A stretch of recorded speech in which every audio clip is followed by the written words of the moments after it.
Lillahi Rabbil Alamin. Wassalatu wassalamu ala sayyidil mursalin wa ala alihi wa sahbihi ajma'in. Rabbi syarah li sadri wa yassir li amri wahlul 'uqdatam min lisani yafqahu qawli. Subhanaka la ilma lana illa ma 'allamtana innaka antal alimul hakim. Wala hawla wala quwwata illa billahil aliyyil azim. Kitab Fathul Mu'in, muka surat 80, petok bawah sekali. Muka 80, petok bawah sekali. Qala al-muallifu rahimahullahu ta'ala wa nafa'ana bi'ulumihi amin. Wa yahillu aklu dudin ma'kulin ma'ahu wa la yajibu ghaslu nahwil fami minhu. Terjemahan dia tu, nak baca macam mana terjemahan dia tu?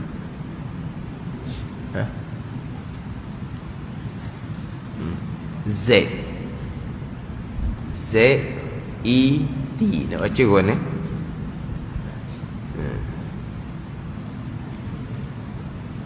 Dia dudin ni ulat. Z ni ulat ke? Ya.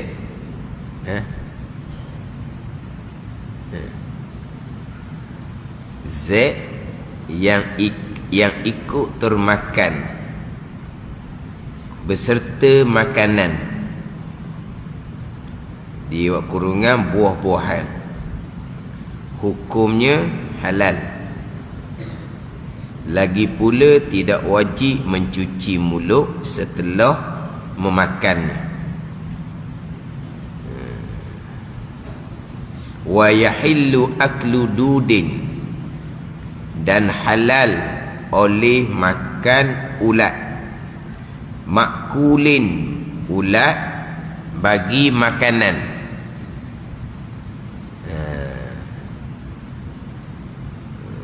Aklu dudi makulin, idafak tu.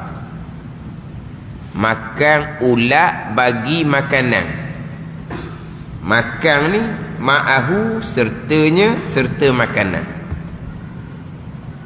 Wala yajibu ghaslu nahwil fami minhu, dan tidak wajib oleh membasuh umpama mulut minhu, minal akli, daripada makan ulat bagi makanan. Jadi dalam makanan tu ada ulat. Contohnya makanan ni buah-buahan lah, buah-buahan. Jadi dalam buah-buahan ni ada ulat, maka diharuskan makan buah-buahan serta dengan ulat. Sama ada ulat tu hidup ataupun sudah menjadi bangkai. Hidup ataupun sudah menjadi bangkai. Bangkainya najis. Sebab ulat ni, bangkai ulat hukumnya najis. Halal makan buah-buahan yang ada ulat di dalam tu. Faham? Tapi halal ni makan ma'ahu, makan serta dengan makanan tu, dengan buahan tu. Jangan pula ulat tu bersuku, makan buah dulu, makan ulat kemudian. Tu tak boleh. Tak boleh asingkan. Kalau asingkan tak boleh makan lah. Ulat tu binatang yang tak boleh makan daging dia. Kalau ulat tu mati, bangkai najis. Maknanya kalau ulat tu berasingan daripada makanan tu, tu tak boleh makan. Tu tak boleh makan. Dia sekarang ni ulat tu bersekali dengan makanan dan makan makanan serta. Bukan makan asing. Oh, kalau gitu kau ulat dalam buah-buahan halal dimakan. Lepas tu kita pun buat keluar bersuku, kita makan dulu buah, kita makan ulat kemudian, haram gitu. Hak ni hak ulat ada dalam makanan, umpama ulat yang ada dalam buah-buahan. Dia buah apa? Buah jambu contohnya. Kadang-kadang kita makan tu dalam tu ada ulat. Halal makan. Ini hukum pekah. Sebab apa? Sebab sukar untuk memelihara. Sukar untuk memelihara. Maka halal dimakannya. Tapi kita memanglah kita akan ludah. Kita akan ludah. Tu mana? Pernah makan sekali dengan ulat? Kita makan buah, ada ulat di dalam tu. Kita apa? Puik. Mana puik? Apa? Puik apa? Apa panggil apa? Puik tu lah. Apa? Kehek. Supaya je puik kehek orang nak faham. Puik mana apa? Kehek. Dah kehek tu bahasa standard dah ke? Standard lah, kehek. Ya ke tak sekolah kawan ni bahasa Malaysia ni. Apa? Buat keluar tu lah. Kita makan buah kayu, dalam tu ada ulat. Memang kita akan keluarkan, kita tidak akan telan. Tapi halal. Telan pun tak apa. Ni. Sebab apa? Sebab sukar untuk diasingkan. Walaupun mana ulat dalam buah kayu tu sudah bangkai sekalipun, memang najis sebab dia bangkai, tapi dihalalkan makan sebab sukar untuk memelihara. Ni hukum pekah. Kita ni hak jenis mewah, jumpa seumpama tu dak makanlah kitanya. Kalau tempat-tempat yang makanannya tidak mewah, dia makan belaka. Ada ni. Mana buah tu boleh makan, dia makan. Walaupun buah tu macam ada dah ulat di dalam pun dia makan. Kita ni hak jenis makanan banyak. Hak molek pun kadang-kadang habis bazir gitu je kadang-kadang kita ni. Hak ni sampai ke ada ulat di dalam. Makanan umpamanya buah-buahan halal kita makan, ulat tu serta dengan makanan yang kita makan, bukan asingkan. Asingkan itu haram dimakan. Walaupun ulat tu sudah bangkai sekalipun, apabila bangkai hukumnya najis, dimaafkan. Sebab kita masih lagi bicara bangkai ni. Di antara barang yang najis adalah bangkai. Walaupun bangkai binatang yang halus sekalipun, bangkai hukumnya adalah najis. Melainkan ada di punya pengecualian dia. Bangkai yang tidak dihukumkan najis, bangkai manusia, ikan dan belalang. Itu bangkai yang yang suci.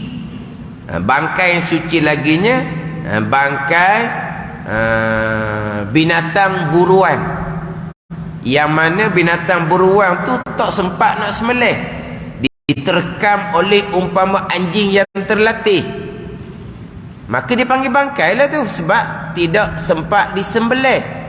Maknanya bila anjing tu terkam, dia kekoh dia punya tengkok tu, memang terus mati binatang tu. Maka binatang tu dipanggil bangkai. Tapi ini bangkai yang suci, bukan halal dimakan. Yang dipanah, yang dilentar dengan tombak pun tidak sembelih juga. Dikira bangkai, tapi suci dan halal dimakan. Adapun kalau dengan umpama peluru, mazhab Syafi'i tidak boleh. Sebab peluru itu bukan dengan ketajaman. Adapun panah dengan ketajaman, sembelih dengan ketajaman, panah dengan ketajaman, tombak dengan ketajaman. Ada pun peluru dengan kelajuan, bukan dengan ketajaman. Itu mazhab Syafi'i kita. Ada pun mazhab Maliki, dengan peluru boleh dimakan. Sebab dengan peluru ni lebih kuat daripada alat sembelihan laginya. Lebih kuat daripada alat sembelihan lagi. Cuma mazhab Maliki ni wajib kena baca bismillah. Nak tembak, nak pakai mazhab Maliki, kena baca bismillah lah. Kalau tak baca bismillah, mazhab Maliki tak boleh makan. Kita nak pakai peluru, mazhab Syafi'i tak boleh. Adapun kalau panah, adapun kalau lontar dengan tombak, dengan anjing buruan, halal dimakan ijma' ulama. Halal dimakan ijma' ulama. Ada ni, dengan panah, dengan lantar, dengan umpama tombak ke, dengan umpama anjing buruan yang terlatih, itu halal dimakan ijma' ulama. Adapun peluru, mazhab Syafi'i tak boleh. Sebab dia dengan kekuatan kelajuan, bukan dengan ketajaman. Mazhab Maliki boleh, tapi kena baca bismillah. Sebab mazhab Maliki wajib baca bismillah untuk sembelih. Mazhab Syafi'i kitanya sunat. Cuma kadang-kadang orang kita ni, dia peluru bukan untuk membunuh, dia untuk ni tembok kaki. Macam kadang-kadang kalau orang ni dia ni lembu, dia lembu liar, jadi dia tembok kaki ke, dia tembok peha ke, biar rebah. Tapi lembu yang ditembok tu masih lagi kuat, masih lagi ada, dia panggil hayah mustaqirah, hidup yang tetap tu. Jangan tembok kemudian hidupnya hayah masbuhah, hayah yang kita mana, nyawa-nyawa ikan, tu tak memada tu, dia nak sembelih. Faham tak ni? Dia biasa ditembok, tembok kaki, lembu tu pun rebah. Tapi lembu tu gagah lagi, cuma rebah, baru dia pun ambil sembelih. Tu biasa seumpama tu. Kalau nak pakai peluru betul, boleh pakai mazhab Maliki, tapi sebelum tembok tu wajib baca bismillah. Tu je. Sebab mazhab Syafi'i ni peluru ni bukan dengan ketajaman, tapi dengan kelajuan, maka tidak memada. Tu tidak memada. Mazhab Maliki memada. Ada ni. Ni biasa kalau dalam kebun kelapa sawit, dia banyak lembu. Lembu, orang yang pelihara lembu ni sampai ke boleh bayar zakat cukup nisab. Memang banyak sungguhlah, ratus lembu dia. Tapi kadang-kadang dia agak liar. Ada yang macam dia tembok tu, tembok obat pelali ada juga. Tembok obat pelali. Ada ni. Hak ni kadang-kadang pencuri ni. Pencuri, dicuri lembu. Curi lembu sebab yalah. Lembu dalam kebun kelapa sawit, itu biasa tu. Kadang-kadang dia tak sembelih pun. Ada ambil peha saja pun ada. Macam mana cara dia buat tak tahu. Ni memang dia tak ada hukum. Sembelih tak sembelih tak kira, sebab dia pun mencuri dah. Yalah kadang sama macam ni macam lembu yang kena langgar. Lembu kena langgar tu mati begitu je bangkai. Mulai-mulai ada senyap-senyap orang ambil dia jual. Pada ni dijual bangkai. Ni orang tak ada hukum belaka lah ni.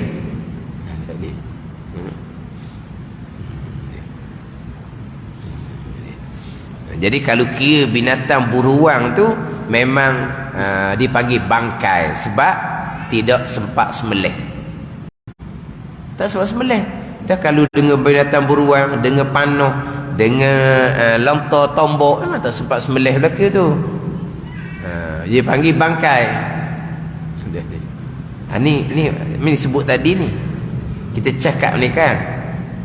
Dengan panah, dengan lontar tombak, dengan peluru dengan kelajuan. Ada tak sebut qadar perbuatan Allah? Tak ada sebut. Ini cerita asbab, pekah. Gitulah. Tak ambuh dengan kelajuan, nak dengan ketajaman. Jadi kalau pisau tajam, kalau panah tajam, kalau lontar dengan tombak tajam. Peluru tidak tajam tapi dia kelajuan. Mazhab Syafi'i tidak memada pada ni. Dengan binatang perburuan yang terlatih tu mati, binatang yang diterkam. Tapi mati tu Allah buat, bukan binatang tu. Ini cerita asbab ni. Mana kadang-kadang mengajar fiqh bicara bab asbab kait dengan cerita asbab, bab pegangan hakikinya macam mana, asbabnya macam mana. Kemudian di antara bangkai yang tidak najis bukan halal dimakan adalah bangkai binatang dalam perut ibu yang disembelih ibunya. Bila sembelih ibu, belah perut ada bangkai anak lembu di dalam tu, maka halal dimakan. Walau dipanggil bangkai sebab tidak sembelih, itu bangkai yang halal dimakan. Halal dimakan. Dan memang setengah orang kata masdar sebab dia lembut. Dia lembut. Jadi hak sembelih ibu tu sudah menjadi hukum bagi sembelih anak. Kalau anak tu mati kerana sembelih, bukan anak tu mati kerana yang lain, kerana sembelih. Kalau belah perut anak tu hidup hayah mustaqirah, hidup yang tetap, tu wajib kena sembelih asing. Kalau nak sembelih lah. Kalau lembu tu boleh hidup, nak biarkan hidup, ikutlah. Tapi ni lepas sembelih ibu, belah perut lembu tu, anak lembu dalam tu sudah mati. Dia panggil apa? Dia panggil bangkai. Siapa panggil bangkai? Sebab tidak sembelih. Yang sembelihnya ibu. Maka anak dalam perut ibu tu dia panggil bangkai. Itu pun suci dan halal dimakan. Jadi bangkai yang najis melainkan bangkai manusia, ikan dan melalang. Bangkai binatang yang tidak sempat disembelih, binatang yang mati dengan binatang perburuan, dan juga bangkai yang ada dalam perut binatang yang ibunya disembelih. Itu bangkai yang suci serta halal dimakan. Kemudian dia pergi pula kepada macam mana hak bangkai ulat dalam perut, ulat dalam makanan yang kita makan, contoh dalam buah-buahan, maka ulat tu halal dimakan. Kemudian pelebakan sekali dengan ulat, mulut wajib kena basuh ke tak? Tak wajib basuh. Mulut tak wajib basuh. Alhamdulillah. Wa nukila fil jawahiri anil ashabi la yajuzu aklu samakin muliha walam yunza ma fi jawfihi ay minal mustaqzarati wa zahiruhu la farqa baina kabirihi wa saririhi lakin zakara syaikhani jawaza akli saghiri ma'a ma fi jawfihi li usri dan qiyati ma fihi. Dinakalkan, diterjemah dengan ternukil, diterjemah dengan ternukil, dinakalkan, dipindahkan, dinakalkan, dipindahkan daripada beberapa sahabat anil ashabis syafi'iyah. Sahabah di sini atba'is syafi'iyah. Sahabah makna ulama-ulama yang mengikuti pandangan Imam Syafi'i. Dinakalkan ada beberapa sahabat. Sahabat ni bukan cerita sahabat Nabi ni. Anil ashabi ay atba'is syafi'i, daripada ulama-ulama yang mengikuti Imam Syafi'i. Dinakalkan dalam kitab Jawahir. Dalam Jawahir, dia tuang kitab Jawahir ni Syarafuddin Isa bin Usman, tuang kitab Jawahir. Apa yang dinakalkan dalam kitab Jawahir ni daripada ulama-ulama yang bermazhab Syafi'i? Tidak halal makan ikan asin, ikan masin. ikan asin, ikan yang hok garam tu lah, yang dimasingkan dengan garam tu, sebelum dibersihkan kotoran-kotoran yang ada dalam perutnya. Menurut zahir pendapat ini, pendapat yang dinakalkan, diambil dari kitab Jawahir, adalah sama sahaja antara ikan yang besar dan ikan yang kecil. Jadi sekarang ni ikan, binatang yang suci, bangkai ikan, bangkai yang suci serta halal dimakan. Daging dia, adapun tahi dia, kotoran yang ada dalam perut dia, itu najis. Itu wajib disucikan, itu wajib dibersihkan.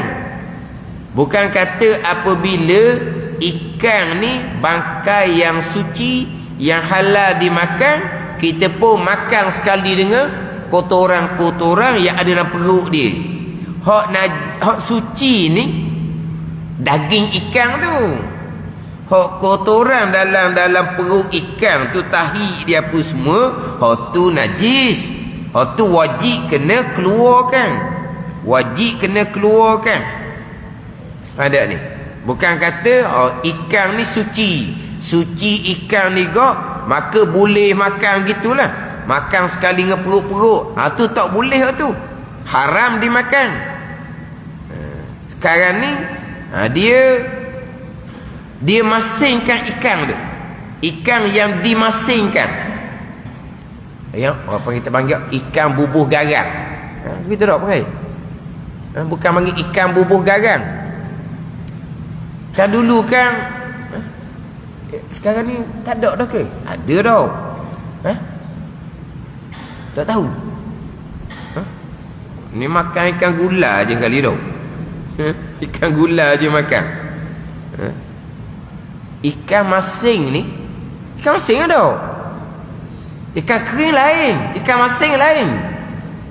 Ikan kering tu dia buang perut-perut, dijemur, tu ikan kering. Ikan masing ni dia lomor dengan garam. Dia lomor garam tu ikan masing, bukan gitu?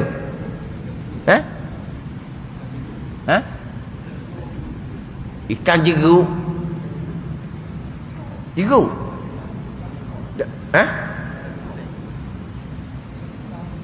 Ikan bekok. Dah bukan dia buh gagang kat luar. Itu ikan masing ke tau?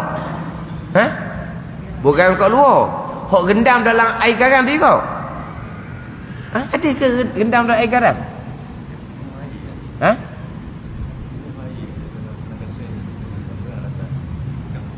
Yelah, memanglah garam tu kita campur dengan air. Jadi garam tu jadi basah. Garam tu kita pun lomor di luar ikan, bukan gitu? Lomor-lomor dengan garam. Garam tu basah lah. Bukan garam tu kering. Airnya sedikit saja dah. Ke buat macam telur masing? Tak dah. Telur masing dia memang rendam telur tu dalam air masing. Ada pun ikan masing ni bukan rendam dalam air garam, tapi garam tu lomor di luar. Kan gitu? Ikan yang dimasingkan dalam keadaan dia belum lagi bersihkan perut ikan daripada kotoran. Dimasingkan dahulu. Kemudian kalau kata dia pun buang kotoran di dalam, daging ikan hukumnya najis, tak boleh makan. Sebab apabila garam tu jadi najis dalam perut ikan, akan meresap kepada daging ikan. Ni mazhab Syafi'i dia gitu. Apabila kita garamkan ikan, di dalam perut ikan ada najis, maknanya ikan yang dimasingkan. Ikan yang dimasingkan. Jadi ikan yang dimasingkan ni, jadi di dalam tu ada najis, maka dengan kekuatan garam ni, dia akan meresapkan najis ke dalam daging ikan. Dia gitu. Ada. Pembicaraan ikan yang dimasing ni boleh tengok dalam kitab Sulam. Sulamut tadi ada bicara ikan yang dimasingkan berserta dengan najis dan perut ikan. Lepas daripada tu, kalau lafazul takdirnya lepas daripada dimasing sekali dengan najis dalam perut ikan, sebelum makan dia buang najis dalam perut ikan tu. Masalah sekarang ni daging ikan tu hukum najis, sebab kotoran dalam perut ikan selepas dimasingkan dengan kekuatan masing ni akan meresapkan benda ni, akan meresapkan najis dalam perut ikan ke dalam daging ikan. Dia gitu. Ada ni dengan masing tu. Mazhab Syafi'i berbeza dengan masak. Ini mazhab Syafi'i. Ada ni. Di mazhab Syafi'i kalau masak lain, kalau dengan kekuatan api lain. Dia contoh kalau jenis guna kekuatan api ni ayam. Ayam ni dia rebus dalam air panas untuk cabut dia punya bulu. Ketika direbus tu, dalam perut ayam tu ada tahi, ada apa? Dengan kepanasan api dia tidak meresapkan najis ke dalam daging ayam. Itu tak apa. Di lain dengan menggunakan garam. Garam akan meresapkan najis ke dalam daging ikan tu, ke dalam isi ikan tu. Walaupun selepas dia dimasingkan dengan garam, sebelum makan ikan tu dibelah ikan, dibuang najis sekalipun, daging tu najis dah. Daging ikan tu najis dah. Sebab guna garam. Adapun guna kepanasan api, guna air panas, dia tidak menajiskan, dia tidak meresapkan. Contoh tadilah ayam, kan dia nak cabut bulu kan, dia guna air panas. Masa dia guna air panas, di dalam perut ayam tu ada najis, ada tahi. Yang sucinya daging ayam, bukan tahi ayam. Tapi sekarang ni masa dia panaskan, dia rendamkan ayam dalam air panas, dalam perut ayam ada tahi. Adakah dengan kepanasan air itu akan meresapkan najis tahi ke dalam daging ayam? Tidak. Ini mazhab Syafi'i. Sehingga kan mazhab Syafi'i ni tak ada orang buat. Ini mazhab Syafi'i, tak ada orang buat ni. Dia bukan guna air, dia guna air kencing. Ni cerita hukum ni. Dia guna air kencing, banyak mana air kencing ni. Dia pun panaskan air kencing, dia pun rendam ayam dalam tu. Adakah najis air kencing meresap dalam daging ayam? Tidak, mazhab Syafi'i. Tidak, mazhab Syafi'i lah. Mazhab Hanafi dia meresap, mazhab Syafi'i tidak. Makna sekarang ni dia bukan menggunakan air, dia menggunakan air kencing. Ni cerita hukum ni tak ada.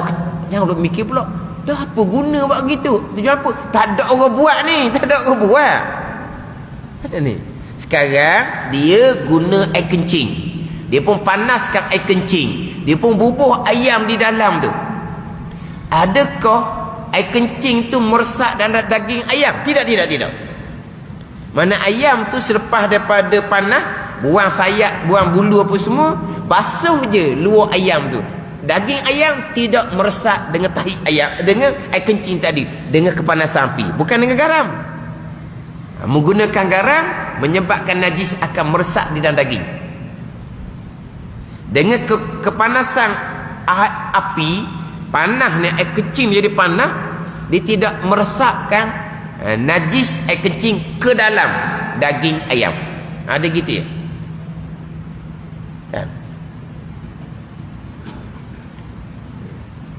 Tak usah cerita hak air kecil lah. Kita cerita hak dia panaskan air, gelegak air, dia bubuh ayam. Ayam tu di dalam tu ada tahi, dia belum belah perut lagi, dia cuma nak cabut bulu. Adakah dengan kepanasan air ni akan menjadikan tahi dalam perut ayam meresap ke dalam daging ayam? Tidak. Daging ayam tetap suci. Berbeza dengan dimasingkan. Bila dimasingkan dengan garam, dengan kekuatan masing garam ni akan meresapkan najis tahi ikan ke dalam daging ikan. Jadi daging ikan tak dimakan dah. Dia gitu je. Ni hukum orang yang masingkan ikan masing tu, memang perut tu buang awal-awal. Jangan duk penggong pula dah. Siapa pula buat ikan masin perut tahi tak buang? Tak ada orang buat gitu. Tak ada orang buat gitu. Orang akan buang dia punya perut tahi, buang belaka dulu, barulah masingkan ikan tu dengan masingkan ikan tu dengan garang. Kalau dimasingkan ikan dengan garang dalam keadaan tahi dalam ikan tu belum lagi dikeluarkan, maka dengan kekuatan garam tu menjadikan najis apa ikan tu meresap ke dalam daging ikan. Maka ikan tu tak boleh makan. Walaupun selepas daripada tu sudah dibuang kotoran dalam perut ikan sekalipun. Berbeza dengan air panas.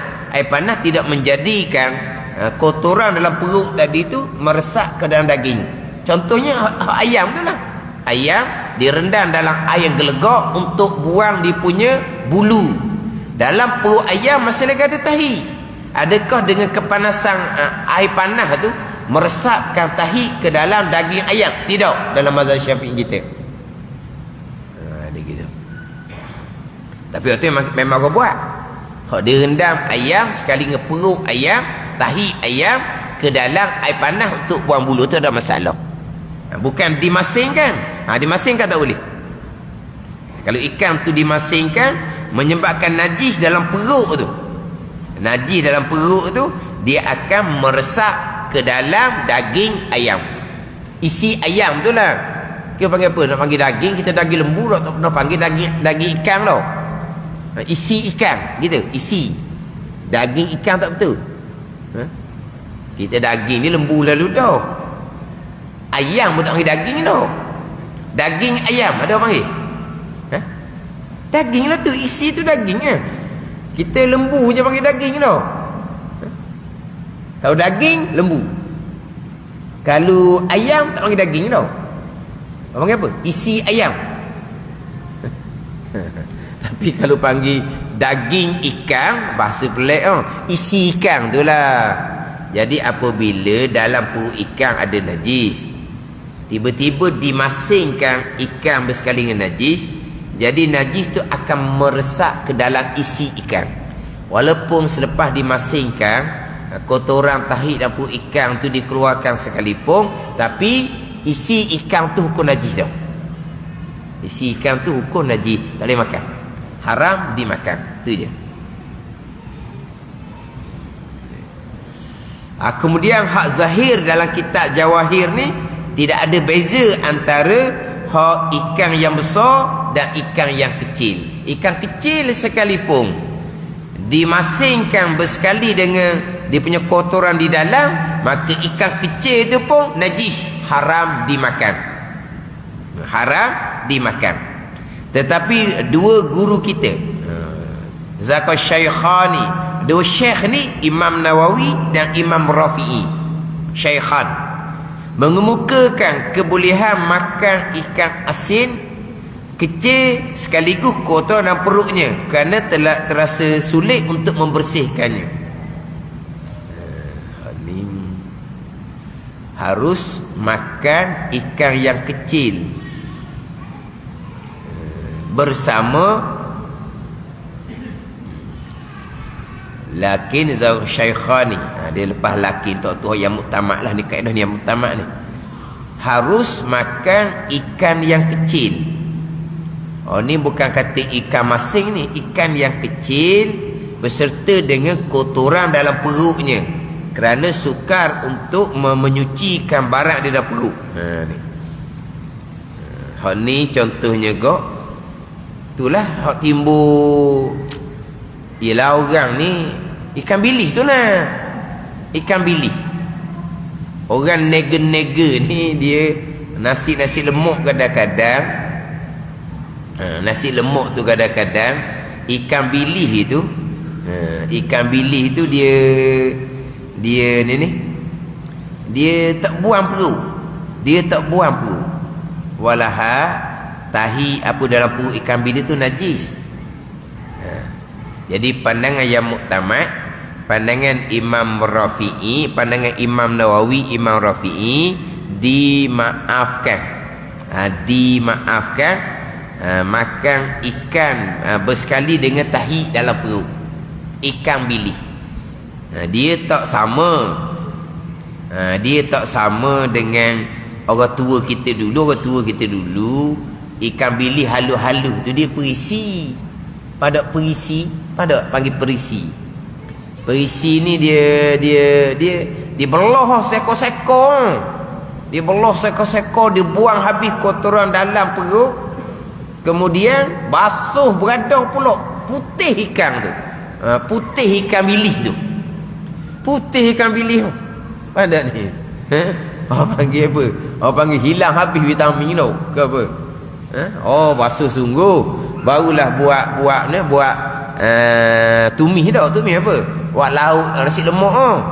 Sekarang ni kita tengok kadang-kadang gitu je. Gitu je.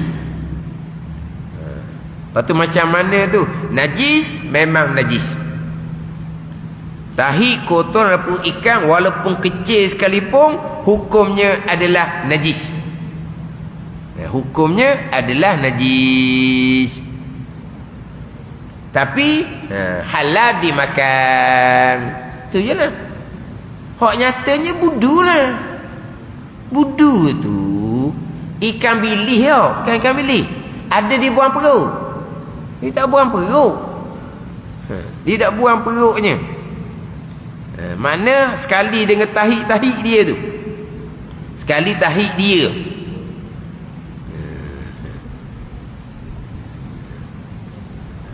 Jadi budu ni apa hukum dia? Najis lah. Tapi dimaafkan pada makan.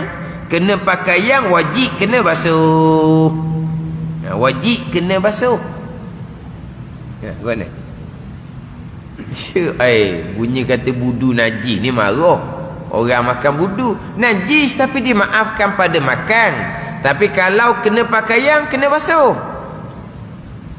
Ada ni. Sebab patut budu ni makruh kita makan. Dia banyak perkara budu ni. Bukan masalah perut dia saja. Perut ikan bilis tu. Cara buatan dia tu kalau tengok tak lalu nak makan. Tapi kalau tak tengok, oh makan tak sedar lah orang lalu. Kalau ada ayam ke daging ke tak laku dah kalau ada budu. Kalau ada budu. Sedap. Tapi kalau tengok cara buat, tak selera nak makan kalau tengok cara buat. Jadi dalam budu ni, ikan bilis yang kecil yang dicampurkan bersekali dengan tahik dia memang najis, tetapi dimaafkan pada makan sebab sukar untuk buang sekalian najis kotoran yang ada pun ikan yang kecil.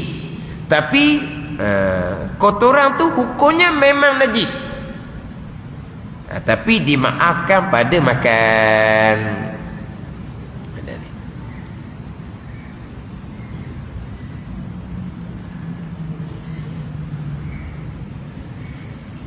Dia kalau yang binatang tu, yang ikan tu besar, tu tidak dimaafkan. Adapun contohnya ikan sarding dibuang perut dah. Ikan sarding. Cuma kadang-kadang hak kecil-kecil sikit tu, hak tu nampak macam buang ke tak perut. Tapi ikan sarding memang dia bersih perut, kan gitu. Hak besar-besar tu kan, tak ada, dia kerak, dia belah dia mana? Dia kerak-kerak tu kan. Dia kerak-kerak tu dia basuh, dia buang hak tahik-tahik di dalam tu. Mana didatangkan bicara di sini, memanglah ikan tu, bangkai ikan hukumnya suci, halal dimakan. Bukan bererti boleh makan bersekali dengan tahik dalam tu. Ada ni. Tahik tu wajib kena bersihkan, kotoran wajib kena bersihkan. Tapi kalau ialah masa budak-budak bawa pisah dah, buang perut dia, kita bakar atas api tu, buang perut dah.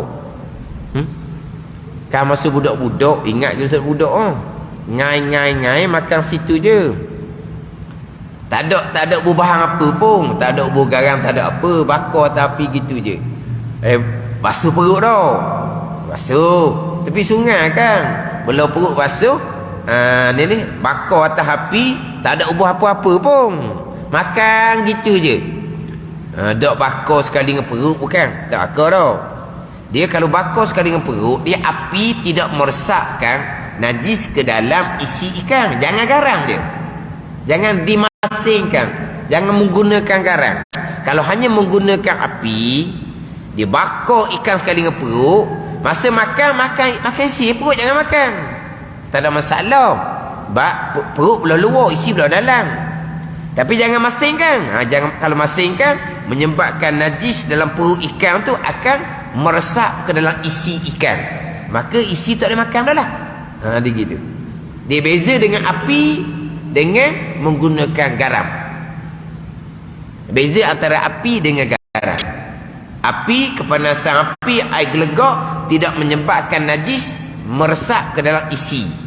Adapun menggunakan garam menyebabkan najis tu akan meresap ke dalam isi. Itu je beza dia antara api dengan menggunakan garam. Sebab garam ni kekuatan garam ni menjadikan najis akan meresap ke dalam isi.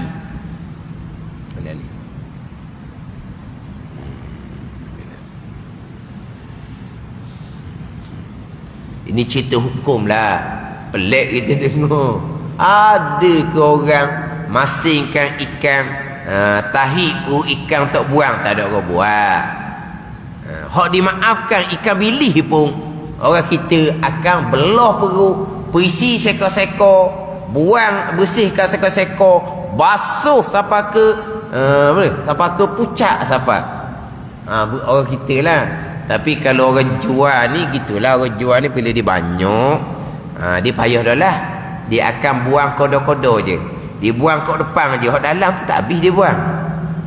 Dia nampak macam dia buang, tapi dia buang sebelah depan je. Cuba kalau kita buka dalam, ada lagi dalam lah. Ikan bilih ni tak ada masalah. Dia tak buang langsung pun boleh makan, tapi nampak mengotor. Tapi kalau hak biasa kedai ni, hak belah depan tu dibuang. Tapi kalau kita tarik balik, di dalam tu dia, kalau orang tua kita dulu, dia belah terus. Dia tak buka sikit, bukan. Dia ikan bilis tu dia belah. Ni. Ni badan ni. Sebab apa? Sebab najis tu. Ikan binatang yang suci, bangkai ikan binatang suci yang halal dimakan. Bukan boleh makan sekali dengan kotoran yang ada dalam perut ikan, bukan. Cuma kalau ikan tu kecil, pandangan muktamad, pandangan Imam Nawawi dan Imam Rafi'i, dia halalkan kita makan ikan yang kecil bersama dengan kotoran najis dalam perut ikan, kerana sukar untuk membersihkan. Itulah pandangan yang muktamad. Wa kamuskirin ay salihin lil iskar fa khalatil qatratu minal muskiri. Apa dia muskir ni? Benda yang memabukkan. Yang ma'iin, yang cair. Benda yang memabukkan. Cuba tengok ayat dia. Muskirin, benda yang memabukkan. Ma'iin, yang cair, arak. Apa ada situ? Arak ni memabukkan. Arak memabukkan ke Allah yang menjadikan mabuk? Faham tak tu? Sekarang ni muskir ni yang memabukkan, ma'in yang cair. Contohnya arak, cairan yang memabukkan. Arak lah yang memabukkan. Arak yang memabukkan ke Allah yang menjadikan mabuk? Tu kata ini cerita asbab. Hakikinya, kalau berpegang arak tu secara tabi'i, secara semula jadi memabukkan orang yang minum dia, yang tidak berkait dengan kuasa Allah, tu kafir terus. Tapi ni cerita apa ni? Arak yang memabukkan, itu cerita asbab. Tu kata kalau sanda pada asbab jadi kafir ko, tak ada benda lah, memang karut sangat lah.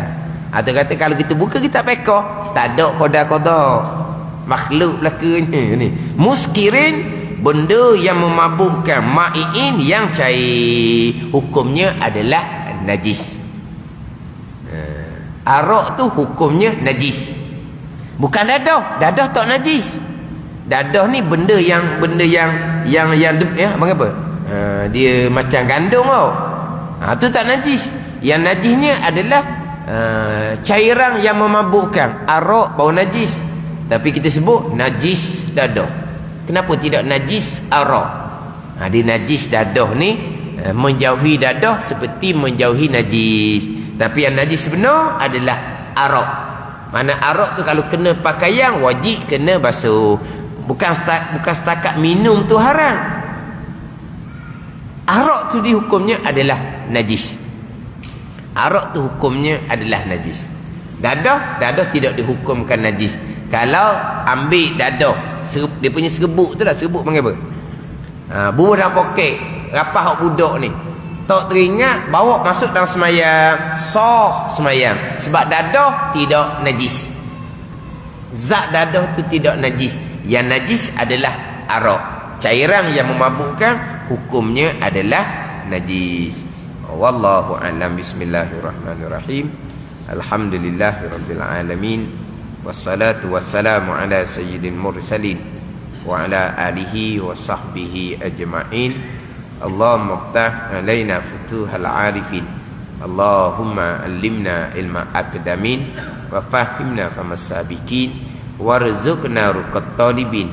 Allahumma zidna ilman wa alhiqna bis salihin. Wa sallallahu ala sayyidina Muhammadin wa ala alihi wa sahbihi wa sallam. Walhamdulillahirabbil alamin.